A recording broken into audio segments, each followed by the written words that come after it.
Parfois, la vie te parle à voix basse, et tu fais semblant de ne pas entendre.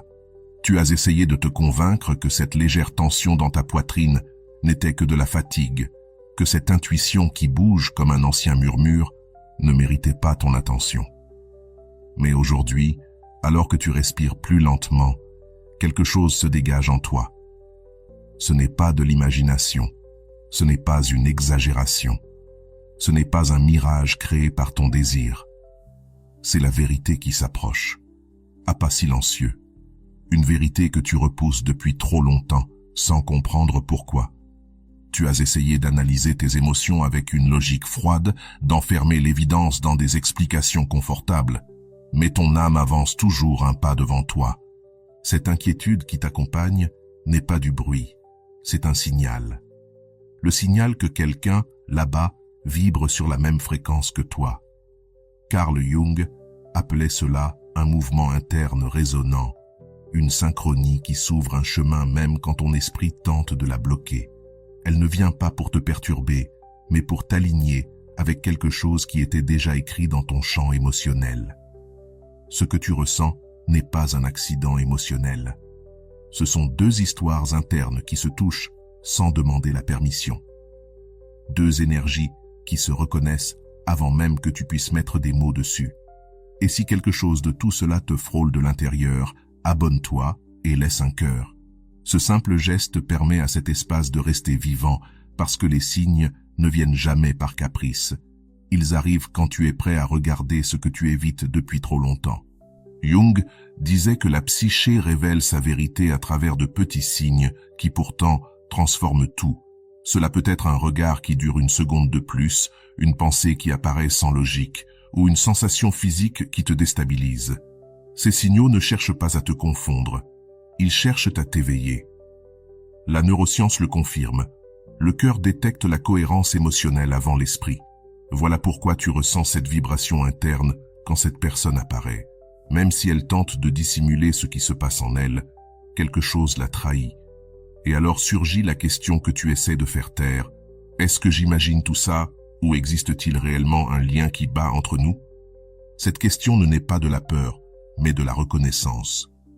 Tu as perçu des micro-gestes, des coïncidences insistantes, des silences qui pèsent plus lourd que les mots.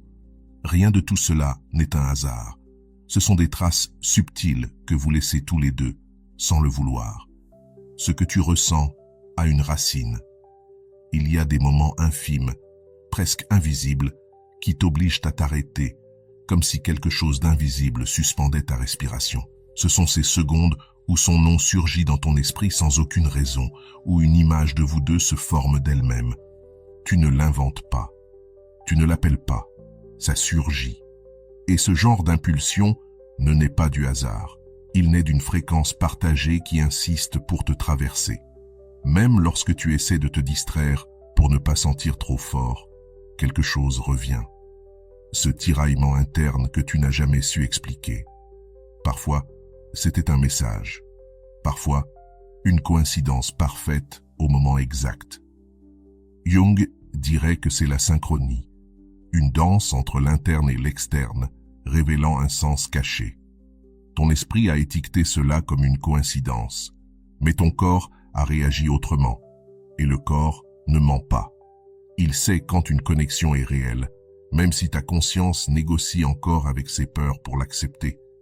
Il existe une vérité subtile que personne ne t'a apprise. Lorsque deux énergies se reconnaissent, elles deviennent miroirs. Ce que tu ressens, l'autre le ressent aussi, d'une manière qu'il ne sait peut-être pas encore nommer. Voilà pourquoi tu remarques des changements dans sa voix, dans ses gestes, dans la façon dont il te regarde quand il pense que tu ne le vois pas. Cette oscillation émotionnelle est un langage en soi, un courant silencieux qui s'active sans autorisation. Tu n'es pas en train d'imaginer, tu es en train de recevoir, et chaque jour, tu le reçois plus clairement. Parfois, le signe le plus fort n'est pas ce que tu vois, mais ce que tu ressens à nouveau. Ce nœud dans l'estomac, juste avant qu'un événement important se produise. La neuroscience explique que l'intuition naît de schémas que le cerveau reconnaît avant que tu en prennes conscience. C'est son énergie touchant la tienne, comme pour avertir que quelque chose bouge derrière le visible. Même si tu tentes de l'ignorer, ton système émotionnel a décidé depuis longtemps. Il existe des connexions qui ne demandent pas la permission d'exister. Elles surgissent et réorganisent tout. Cette personne te touche parce qu'elle réveille en toi des zones qui dormaient, des espaces émotionnels qui s'ouvrent avec une intensité qui peut faire peur. Ce n'est pas seulement de l'attirance, c'est de la reconnaissance. C'est la sensation profonde que quelque chose entre vous s'emboîte avec une précision ancienne. Ce n'est ni magie, ni fantasme, c'est psychologie, mémoire émotionnelle, résonance vibratoire. Peut-être l'as-tu remarqué sans vouloir l'admettre. Quand tu te retires, cette personne s'agite. Quand tu avances, elle s'ouvre. Ce va-et-vient n'est pas un hasard. C'est le reflet de deux systèmes nerveux qui communiquent sans mots.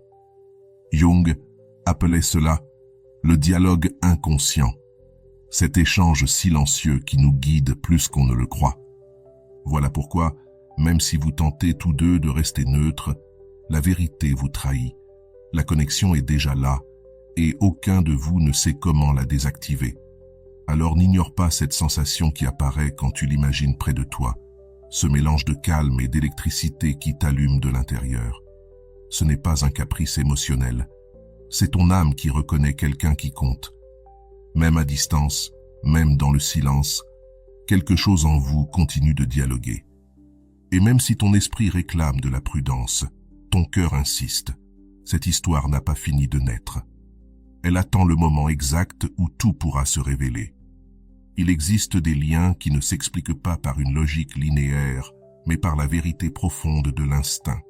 Ton corps réagit quand cette personne entre dans un espace, comme s'il savait que son énergie modifie la température émotionnelle du lieu. Cette réaction n'est pas une exagération, c'est un enregistrement, une mémoire interne. Et même si l'autre tente de paraître normal, il ressent lui aussi ce mouvement. Tu le vois dans sa posture, sa respiration, ce silence étrange qui ouvre plus de questions que de réponses. Tu as passé des nuits à te demander si tout cela est réel ou si tu projettes simplement des désirs. Mais si c'était une fantaisie, elle aurait déjà perdu sa force. Or, chaque jour, un nouveau signe confirme la même direction. Parfois, ce n'est qu'une phrase, un geste maladroit, une lueur dans son regard. Les vraies connexions ne savent pas se cacher. Elles se faufilent toujours. Elles laissent toujours une trace. Et tu l'as ressenti tant de fois que tu ne peux plus appeler ça une simple coïncidence. Et voici ce qu'il y a de plus révélateur. Quand une connexion est mutuelle, les deux commencent à synchroniser leurs temps internes. Sans savoir pourquoi, ils se mettent à penser pareil, ressentir pareil, parfois même changer d'habitude, sans s'en rendre compte. Cette harmonie spontanée est l'un des signes les plus puissants de ce que Jung et la psychologie moderne appellent une résonance partagée. Il ne naît pas du désir, il naît de la vérité. Et tu le sais parce que chaque partie de toi réagit quand son énergie s'approche de la tienne. Peut-être as-tu essayé de te convaincre que tout cela n'était qu'un mirage émotionnel, mais les signes se répètent avec une insistance que tu ne peux plus ignorer. Chaque fois que tu penses à lâcher cette histoire, quelque chose revient, une image, un souvenir, un élan intérieur qui te retient. Ce n'est pas de l'obsession, c'est de la cohérence énergétique. C'est l'écho d'une vérité qui demande de la place dans ta vie. Quand deux âmes se reconnaissent, l'intuition devient un pont qui ramène toujours au même point. Souviens-toi de ces jours où tu t'étais promis de ne plus penser à cette personne, et malgré tout, sa présence apparaissait dans tes pensées comme un reflet involontaire. La psychologie explique que l'esprit suit la trace de ce qui lui importe, même lorsque tu essaies d'imposer le silence. C'est un mouvement naturel de l'inconscient, un appel doux, et même si tu le nies, tu sais qu'il n'apparaît jamais sans raison. Chaque souvenir spontané est un message, une vibration qui refuse de disparaître. Le plus curieux, c'est comment ta respiration change lorsque tu imagines une rencontre, ce léger désordre, ce mélange de calme et de tension. C'est ton système émotionnel reconnaissant un stimulus significatif. Le corps réagit avant la raison, toujours. C'est pour cela que tu sens cette vague intérieure lorsque tu te rappelles sa voix ou lorsqu'un détail inattendu te le ramène. Cette réponse physique n'est pas une illusion. C'est la preuve profonde que quelque chose en toi et en l'autre est connecté. Tu as tenté de te blinder avec des arguments, avec des phrases comme « je ne devrais pas m'en soucier » ou « je suis sûrement en train d'exagérer ». Mais ces défenses se fissurent dès qu'un nouveau signe apparaît. Il y a des histoires qui te cherchent même lorsque tu décides de ne pas les chercher. Et même si tu refuses de l'admettre, une partie de toi sait que cette connexion a plus de couches que tu n'oses en explorer. Cette partie-là est celle qui te ramène chaque fois que tu essayes de fuir. Quand tu es face à cette personne, quelque chose dans ton énergie change de rythme. Tu ne sais pas l'expliquer, mais tu sens que ton corps s'ajuste à une fréquence différente, plus consciente, plus éveillée. Cette sensibilité n'est pas une exagération, c'est une lecture émotionnelle précise. La neuroscience appelle cela la synchronisation affective, et Jung l'interpréterait comme un pont symbolique entre deux inconscients. Ce qui se passe entre vous n'est pas superficiel, c'est un mouvement interne qui cherche à se révéler. Et même si vous essayez d'afficher le calme, le réel trahit. Ce léger tremblement dans la voix, ce rire qui arrive une seconde trop tard, ce regard qui tente de se détourner mais revient, tout cela est une preuve. Ce n'est pas l'ego qui parle, c'est l'ombre, la partie qui révèle ce que le conscient tente d'occulter. C'est pour cela que cette histoire ne peut pas être réduite à une fantaisie. Tes perceptions captent un langage émotionnel réel, même si aucun de vous n'ose le déclarer. Il y a des moments où tu sens un choc intérieur, doux mais ferme, comme si quelque chose disait « ici, il y a une vérité ». Et tu ne sais pas si tu dois t'en réjouir ou te protéger. Cette dualité est normale lorsque la connexion est mutuelle, mais encore inexprimée. Ton âme reconnaît, ton esprit doute. Ce croisement est le terrain où naissent les grandes transformations. Tu n'imagines pas l'intensité. Tu touches une fréquence partagée qui se déplace avec toi à chaque pas. Si cette histoire n'était que la tienne, elle se serait déjà dissoute. Les obsessions ne durent pas aussi longtemps, mais les connexions authentiques, si, elles survivent au temps, à la distance, au silence. Et tu le sais, parce que malgré tes tentatives pour lâcher prise, il y a toujours un signe nouveau, un geste, un rêve, un pressentiment. C'est ainsi que l'inconscient te guide, en répétant l'essentiel jusqu'à ce que tu l'acceptes. Rien de tout cela n'est aléatoire. C'est la carte émotionnelle en train de se révéler. Même lorsque tu te dis qu'il faut avancer, quelque chose en toi répond avec une résistance douce, comme si cette partie savait qu'il reste encore quelque chose à comprendre. Jung disait que la psyché ne ferme jamais un cycle avant le moment juste. C'est pour cela que tu sens que cette histoire n'est pas terminée, que des fils continuent à vibrer. Ce n'est pas un manque de décision, c'est de la sagesse intérieure. Ton âme attend la pièce manquante pour unir tout ce que tu as ressenti. Et alors surgit la question qui revient toujours. Que se passe-t-il si cette personne ressent tout cela elle aussi, mais qu'elle n'a pas encore le langage pour l'admettre? Tout le monde ne sait pas lire son monde intérieur avec clarté. Certains ont besoin de plus de temps, de plus de signes, de plus d'espace pour comprendre ce qui leur arrive. C'est pour cela que son énergie t'arrive fragmentée, intermittente, mais réelle. Tu n'es pas seul dans cette connexion. Tu marches avec quelqu'un qui tente lui aussi de déchiffrer ce qui naît entre vous. Parfois, l'autre ressent autant que toi, mais son esprit ne comprend pas encore l'origine de cette vibration, alors il se montre changeant.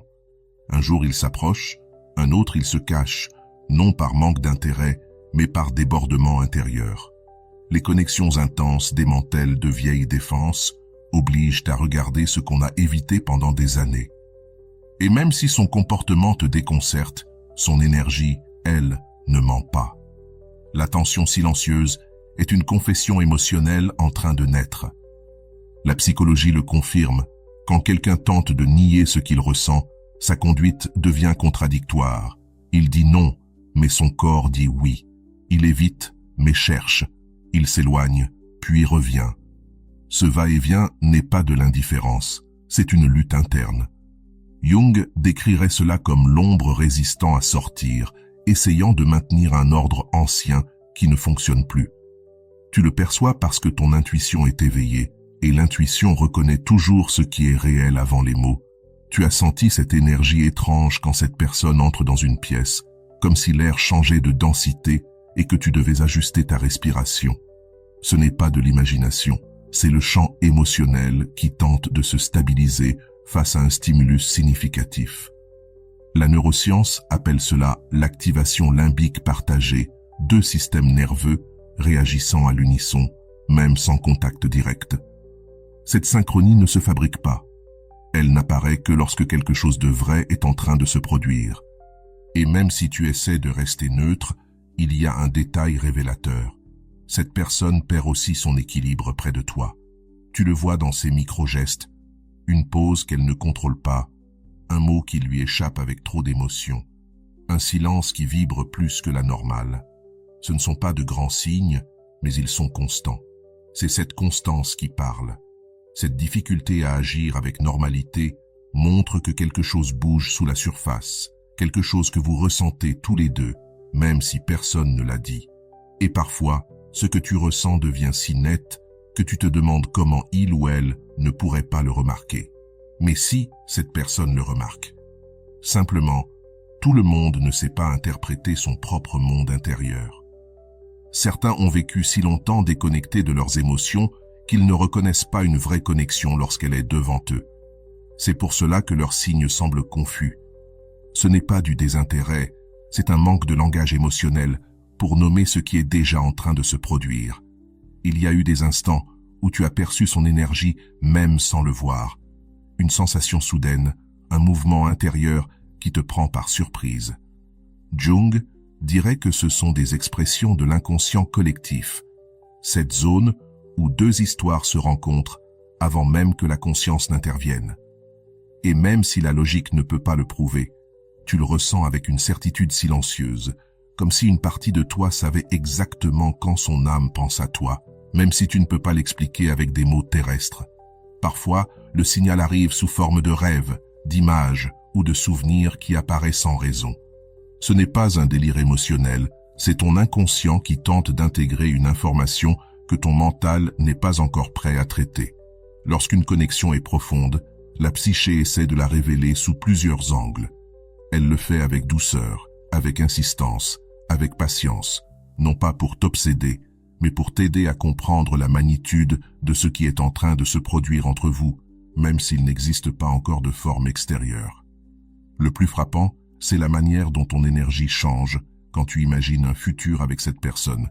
Ce n'est pas de la fantaisie, c'est une projection émotionnelle basée sur un registre réel. Les connexions qui naissent de l'âme ouvrent des possibilités que l'esprit n'avait jamais envisagées. C'est pour cela que tu ressens expansion, calme, intensité, tout en même temps. Ce n'est pas une erreur. C'est ton système intérieur qui te dit qu'il existe là un espace émotionnel où tu pourrais appartenir, même si tout semble encore incertain en surface. Mais la peur apparaît aussi. Celle qui te murmure que tu pourrais te tromper, celle qui utilise le doute comme bouclier pour te protéger d'une possible blessure. C'est normal. Les connexions profondes réveillent à la fois l'espoir et la crainte.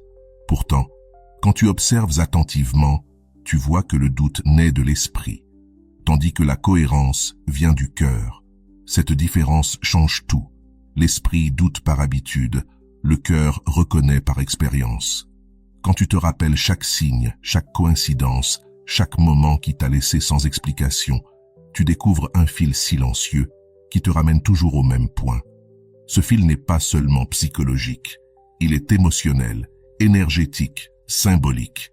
Jung l'appellerait un pont de sens, une connexion qui se répète parce qu'elle a un but. Et tu l'as senti tant de fois que tu ne peux plus le réduire à une simple fantaisie. Une vérité ancienne se déplace entre vous, attendant le moment juste pour se révéler. Tu as essayé d'ignorer cette histoire, mais la vie insiste. Chaque fois que tu décides de fermer le chapitre, un détail réapparaît et rouvre la porte. Un mot, une coïncidence, une sensation inattendue.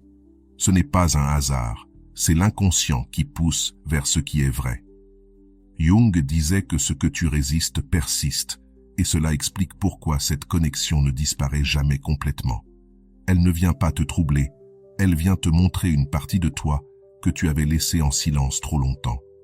Quand tu te souviens de la manière dont tout a commencé, une certitude douce apparaît. Cet instant où quelque chose en toi s'est expansé sans raison apparente. Tu l'as senti comme une étincelle interne, une reconnaissance impossible à expliquer. Ce n'était pas une attraction superficielle, c'était un accord énergétique. La psyché reconnaît avant la raison, c'est son langage, et tu l'as perçu dès le premier moment.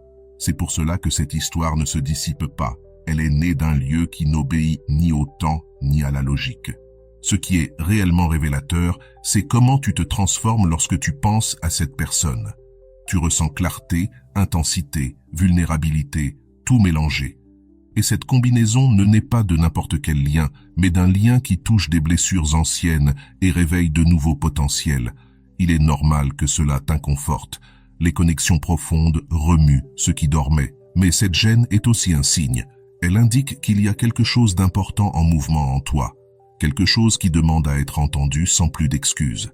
Même si tu essaies de te convaincre qu'il vaut mieux oublier, il reste un point impossible à nier. Tu ne réagis pas ainsi avec n'importe qui. Ton corps ne s'active pas de cette manière sans raison. La neuroscience l'explique. Lorsqu'un lien est significatif, le système nerveux enregistre des schémas uniques. Et la même chose se produit chez l'autre personne, même si elle l'exprime différemment. Cette tension, cette lueur dans ses yeux, ce léger tremblement qui fissure son masque, tout cela parle plus fort que n'importe quelle déclaration.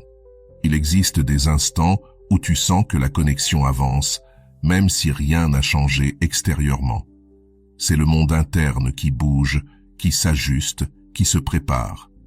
Jung disait que l'âme connaît le destin avant l'esprit. C'est pour cela qu'il t'arrive de percevoir un futur qui n'existe pas encore, mais qui vibre déjà en toi. Ce n'est pas de l'imagination, c'est de l'anticipation émotionnelle, une sorte de vision silencieuse qui te murmure que cette histoire a encore des chapitres à révéler, même si le présent semble immobile. Tu as aussi remarqué ce phénomène étrange. Tu penses intensément à cette personne, et soudain, quelque chose la ramène dans ta réalité, un message, un souvenir, une coïncidence absurde. La synchronicité apparaît comme si l'univers répondait à ta fréquence interne. Jung y voyait un langage symbolique entre la psyché et le monde, et tu l'as vécu plus d'une fois. Ce n'est pas du hasard, c'est le reflet parfait de deux énergies qui se touchent depuis des plans invisibles. Certaines connexions ne crient pas, elles susurrent. Elles ne s'imposent pas, elles persistent, et celle-ci en fait partie. Elle n'arrive pas avec fracas, mais avec constance. Chaque signe, chaque pressentiment, chaque émotion profonde pointe dans la même direction. C'est ce qui la rend impossible à ignorer. Ton âme reconnaît ce que ton esprit a peur d'accepter, et plus tu essaies de mettre de la distance, plus l'écho interne se renforce pour te rappeler que cette histoire n'est pas terminée. Quand tu fais attention, tu découvres que cette personne aussi se comporte différemment avec toi. Ses décisions changent, ses mots se font plus doux, son énergie se modifie. Peu importe combien elle tente de dissimuler, son inconscient la trahit. Cela arrive quand une connexion touche des zones profondes de l'être. Personne ne peut le cacher complètement, ni toi, ni elle. C'est pour cela, même dans la distance et dans le silence, que quelque chose continue de battre entre vous comme un pouls inévitable. Et alors vient la partie la plus difficile. Accepter que ce que tu ressens n'est pas une erreur, que cette intensité a un but, que la vie ne t'envoie pas des signes répétés sans raison. Le déni a été ton refuge, ta manière de te protéger, mais maintenant il pèse trop lourd, il t'épuise, il t'étouffe, et dans cette fatigue surgit la transparence. La vérité émotionnelle veut venir à la lumière. Tu le sais, tu le sens, et tu ne peux plus le cacher derrière des explications faciles. Chaque fois que tu relis les points, tu vois un motif, un mouvement constant qui te ramène à cette personne, même lorsque vous tentez tous deux de suivre des chemins différents. Ce n'est pas de l'obsession, c'est de la résonance. C'est quelque chose de plus ancien, de plus profond. deux histoires entrelacées sans permission.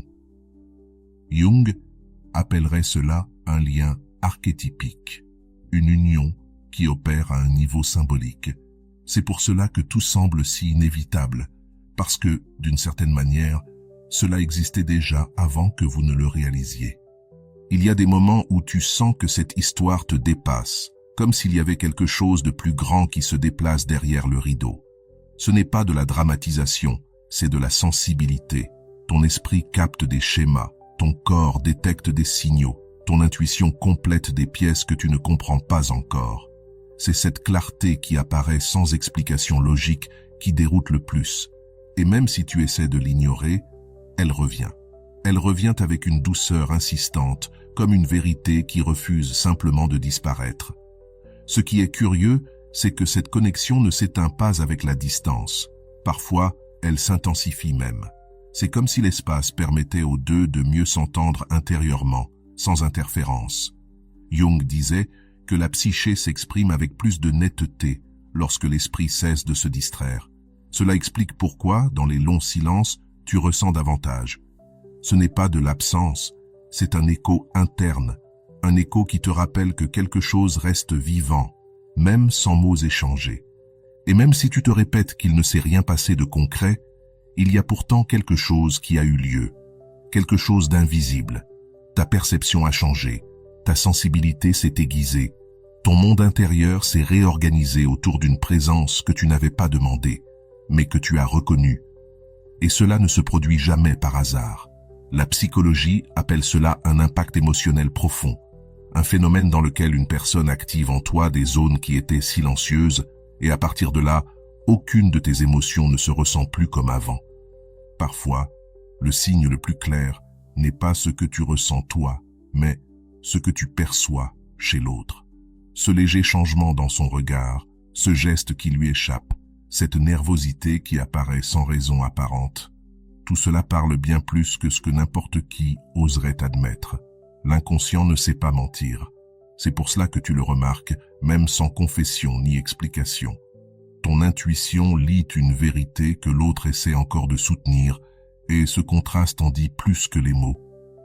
Tu t'es demandé pourquoi cette sensation ne disparaît pas comme les autres. Et la réponse est simple. Parce qu'elle touche une partie authentique de toi. Ce n'est pas de la fantaisie, c'est de la résonance émotionnelle. Elle surgit lorsque quelqu'un active un niveau profond de reconnaissance intérieure. Et même si tu la nies, même si tu te distrais, même si tu essaies de mettre de la distance, elle revient. Elle revient sous forme de pensée, de souvenir, d'intuition soudaine. Elle ne vient pas pour te tourmenter, mais pour te montrer qui tu étais avant toutes tes défenses. Il y a un moment dans ce processus où tu ne peux plus faire semblant de ne pas voir les signes. Pas parce qu'ils sont évidents, mais parce qu'ils se répètent. Et quand un schéma se répète, c'est que quelque chose veut être compris. La vie n'insiste jamais par caprice. Elle te montre des pièces, des moments, des résonances, jusqu'à ce que tu acceptes qu'il y a quelque chose de plus. Pas forcément un destin romantique, mais un apprentissage profond. Une leçon qui utilise cette personne comme un miroir pour que tu puisses te voir sans filtre, peut-être pour la première fois. Le plus frappant dans ce type de connexion, c'est qu'elle ne demande pas de décision immédiate. Elle ne force pas, ne presse pas, ne pousse pas. Elle se sent simplement. Elle s'étend en silence. Elle avance en toi sans demander la permission. Et tu la reconnais parce qu'elle change ta façon de te comprendre. C'est ça, le vrai signe. Pas l'intensité du moment, mais la transformation intérieure. Et cette histoire, quelle que soit sa forme finale, t'a déjà transformé, plus que tu n'oses l'admettre. Il y a des jours où tu es convaincu de l'avoir dépassé. Puis un seul souvenir surgit et renverse toute ta théorie. Ce n'est pas une régression, c'est de la mémoire émotionnelle. Ton intérieur se souvient de ce que ton esprit essaie d'oublier. C'est pour cela que reviennent certains élans, certaines certitudes, certaines sensations qui semblent provenir d'un autre niveau de conscience. Tu ne recules pas, tu intègres. Tu apprends à vivre avec une vérité qui est déjà en toi. Et ce qui est le plus intéressant, c'est comment cette connexion t'oblige à plonger plus profondément en toi-même. Elle te pousse à te questionner, à t'observer, à découvrir des parties de toi que tu n'avais jamais explorées. C'est cela, la croissance, pas la confusion. Jung expliquait que les relations significatives agissent comme des portails vers l'individuation, pas pour leur dénouement, mais pour ce qu'elles éveillent en nous. Et c'est exactement ce que tu es en train de vivre. Ce n'est pas de l'obsession, c'est de l'évolution émotionnelle guidée par une rencontre qui a remué de vieilles couches intérieures. Et même si tu n'as pas encore toutes les réponses, tu ne peux plus nier l'essentiel. Cette histoire te touche parce qu'elle a un but intérieur. Elle n'a pas besoin de dramaturgie ni de certitudes extérieures. Il suffit de ce qu'elle remue en toi. Il suffit de ce qu'elle te fait penser, ressentir, questionner. Et s'il y a bien quelque chose qui t'accompagne depuis le premier instant, c'est cette sensation douce mais persistante que cette connexion n'est pas venue pour juste passer, mais pour t'enseigner quelque chose que toi seul peux découvrir. Ce que tu as vécu t'a conduit vers un niveau plus honnête de toi-même. Ce n'était pas un hasard, mais un processus interne que tu as traversé presque sans t'en rendre compte. Et même si tu ne comprends pas encore pourquoi cette expérience t'a marqué autant, tu reconnais le changement. Avant, tu cherchais les réponses à l'extérieur. Maintenant, tu les cherches en toi. Ce petit tournant, apparemment discret, est en réalité la véritable preuve qu'un réveil s'est produit à l'intérieur de toi. Ce réveil ne disparaît pas. Il reste là, comme une lumière discrète. Une partie de toi doute encore, se demande si tout cela a réellement un sens ou si tu es simplement en train d'interpréter trop loin. Cette hésitation est normale. C'est ton esprit qui tente de te protéger du risque émotionnel. Mais ensuite, apparaît une sensation différente, une forme de certitude douce qui n'a pas besoin de preuves concrètes pour valider ce que tu perçois déjà. Et dans ce contraste, tu découvres la vérité. Tu n'es pas en train d'inventer quoi que ce soit. Tu apprends à écouter des dimensions internes que tu ignorais auparavant. Peut-être que tu ne recevras jamais de confirmation explicite de cette personne. Peut-être que si. Mais ce n'est pas le point essentiel. Le cœur de cette expérience réside dans ce qu'elle t'a révélé sur toi-même, dans la façon dont elle t'a appris à sentir plus clairement, plus profondément, plus consciemment. Si tu observes avec attention, tu verras que cette connexion a agi comme un pont vers une version plus consciente de toi. Peu importe l'issue extérieure. Ce qui compte, c'est le mouvement interne, celui que plus personne ne peut inverser. Les connexions profondes ne viennent pas toujours pour rester. Parfois, elles viennent pour te transformer, pour te montrer ce dont tu as besoin, ce que tu crains, ce que tu désires, ce que tu mérites. Lorsque tu arrives à voir cela, l'histoire cesse d'être un mystère. Elle devient un outil, une boussole, un signe sur ton chemin. Jung décrivait ces rencontres comme des appels vers la totalité, des expériences qui ouvrent la psyché afin que tu puisses te reconnaître au-delà de tes anciennes limites. C'est exactement ce que tu es en train de vivre. Tu t'es demandé bien des fois ce que l'autre personne ressent réellement. Et même si tu n'as pas accès à son intérieur, tu perçois quelque chose d'essentiel. Rien de tout cela ne lui a été indifférent. Les petits gestes, les regards qui évitent d'aller trop loin, les réactions inattendues révèlent plus que ce qu'ils essaient d'occulter. Tu n'as pas besoin de preuves absolues pour reconnaître la résonance. Parfois, l'âme parle à travers des micro-signaux que l'ego ne parvient pas à dissimuler, même s'il essaie. Et c'est précisément à cette intersection, entre l'intuition et l'évidence subtile, qu'apparaît la clarté.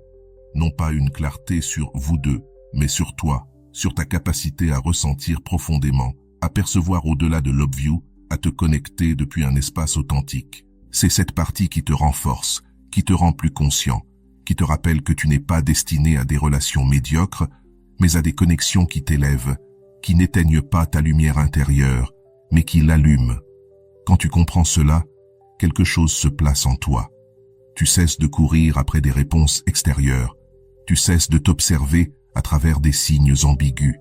Tu commences à apprécier ce qui est réellement précieux, la transformation intérieure que cette expérience a ouverte. Tu n'essaies plus de confirmer si l'autre ressent la même chose. Tu veux comprendre ce que cela a réveillé en toi. Ce changement de perspective, cette maturité émotionnelle, marque le début d'une nouvelle étape, plus solide, plus lucide, plus sereine. C'est ici que tout prend sens. Tu n'es pas ici pour décoder l'autre, mais pour te décoder toi-même, pour comprendre quelles parties de toi ont vibré, quelles parties ont guéri, quelles parties attendent encore la lumière. Jung l'expliquait ainsi. L'autre apparaît pour te révéler ce que tu as caché de toi-même. Et maintenant, tu le vois. Cette histoire n'était pas un hasard. C'était un miroir, une impulsion, un appel vers ta version la plus claire, celle qui ne se contente pas de demi-mesures, celle qui n'accepte plus les silences incomplets. Et alors vient ce moment. Le moment où tu respires profondément et tu comprends que la connexion est toujours vivante, oui, mais qu'elle ne te contrôle plus. Tu l'honores, tu la comprends, tu l'intègres. Et avec cette intégration vient la liberté d'avancer sans peur, sans anxiété, sans attendre de validation. Parce que tu as découvert l'essentiel, tu es la source de ta propre clarté. Tu décides ce qui te définit, ce qui t'anime, ce qui te transforme. La connexion n'était que le catalyseur, pas la destination finale. C'est la vérité que Jung pressentait. Quand une connexion touche l'âme, elle ne te laisse jamais intacte. Elle te redessine de l'intérieur, elle t'éveille, elle t'expanse. Mais la dernière parole t'appartient toujours. Et maintenant, depuis cette nouvelle clarté, tu choisis d'avancer avec dignité, avec maturité émotionnelle, avec une force que tu ne soupçonnais même pas. Si quelque chose dans ce message t'a touché, abonne-toi et écris en commentaire. Je choisis la paix.